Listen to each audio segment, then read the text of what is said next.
Yes, alright, mkwano gwange nkwanirizaako nnyo ina gyesinza bango tuwuliriza bali kwekumira ku mayingo gano aga Yugi Update TV era nga okolera ddala kyamaanyi nnyo okuba nga weekumira ku mayingo gano. Kaakati nno ex-UPDF Commander General Mugisha Muntu yali yakitinze oluvannyuma lwa PLU supporter okugamba nti nno General Muhoozi Kainerugaba amulaba olunaku olumu nga ye next president azeeko. Nno Mugisha yatabukidde ddala n'agamba nti nno muve mu bintu by'okwewusa n'ebyokuwuddiisa abantu mugende mu maaso n'okuba nga mwogera amazima ngenda kuba nga ndukuwa. Oli ku Yugi Update TV kosinza bango otuwuliriza gwatanatwengako kirira wansi waliwo ekigambo subscribe okikoneko obeere nga otweyungako. Abali emitala w'amayanja mbanirizaako nnyo kimanyi nammwe temutudde mukola kyamaanyi nnyo okwekumira ku Yugi Update TV. Mwebale kwekumira ku mayingo gano baganda bange tumanyi kye tuyinza beebaza oba nakubawa kubasiima naye okujjako kubeebaza obwebaza. National Patriotic Ridge supporter Ruhembo Bwejuula avudde ne expressing endowooza ye ne ability eya Uganda Chief of Defence Force General Muhoozi Kainerugaba okufuuka president wa Uganda ng'abadde agenda maaso n'okwogera ku mukutu gwe ogwa Twitter nga Ruhembo akereiminga ng'agamba nti bino nno mbyogera mulabiraawo naye n'abalala bangi nnyo abanene mu gavumenti bamanyi ekigenda mu maaso bakimanyi ddala newankubadde basirise tebannavaayo kwogera naye nze nkyatudde naddala Prime Minister oyo Nabbanja amanyi bulungi ani agenda okubeera next president wa Uganda.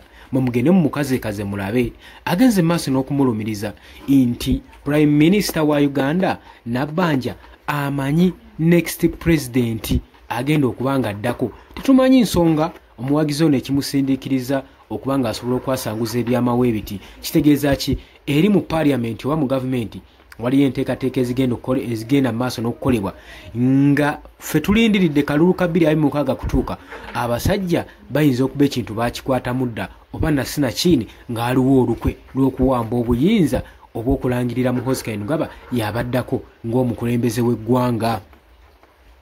Sinnabikakasa era so sitinavaayo kubikakasa naye okusinziira ku information etambula ku mikutu egya social media biraga nti ono agenda maaso n'okulumiriza Prime Minister Nabbanja Mukyafiiri okubanga amanyi next president addako.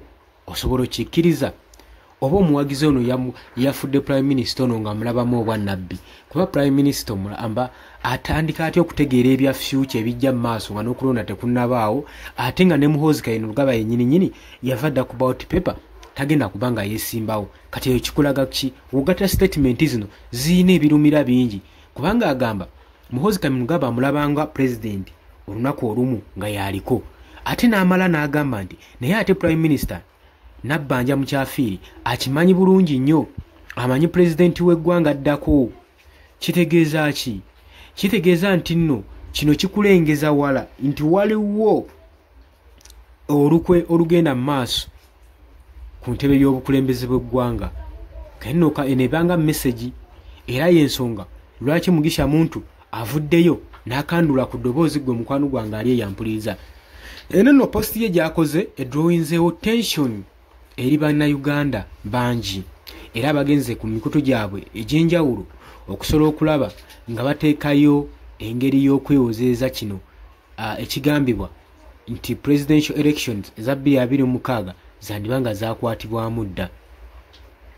Media egenze maaso n'okwogera ku nsonga eno nga bagamba n'ensonga si yakuliisa bijanjaalo mpiso wabula newankubadde boogedde ebyabwe former army commander wa Uganda People's Defence Force General Mugisha Muntu yagenze maaso naye n'apostinga ku mukutu gwe gwa social media n'akwandula ku ddoboozi ku mukutu gwa Twitter ng'agamba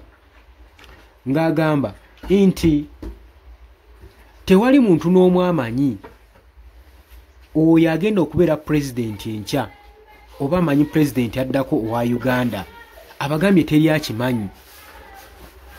Lwaki former commander of Uganda People's Defence Force Mugisha Muntu avuddeyo n'agamba ekyo ekintu? Agambye nti nno oluvannyuma lw'okupostingayo posti eyo omwami ono omuwagizi w'ekibiina kino ekya PLU agenze maaso n'okubuuza Mugisha Muntu Do you always use emphatic words in your communication? Oyogera ebigambo byokakasa byokatiriza. Are you sure? Mugisha muntu oluvanyuma lw'okusoyasoya ekibuuzo kino ng'agamba ono omuwagizi nti weekakasa. Are you sure? Do you always use emphatic words in your communication? Omwami ono n'amuddamu amusure era knows exactly. Amugambye nti ye ali sure era amanyi ekigenda mu maaso ddala ddala. Era Mugisha muntu tabandazza. Agamba nti ngaffe abantu pretending okuba nga tulina limitation ku areas naddala ze tumanyi obulungi, naddala we tubelievinga nti tumanyi oba teri muntu n'omu amanyi exactly kye kigenda okubeerawo. Katonda yekayika yamanyi ekinaabaawo, wabula ffe tetumanya ki kinaabaawo.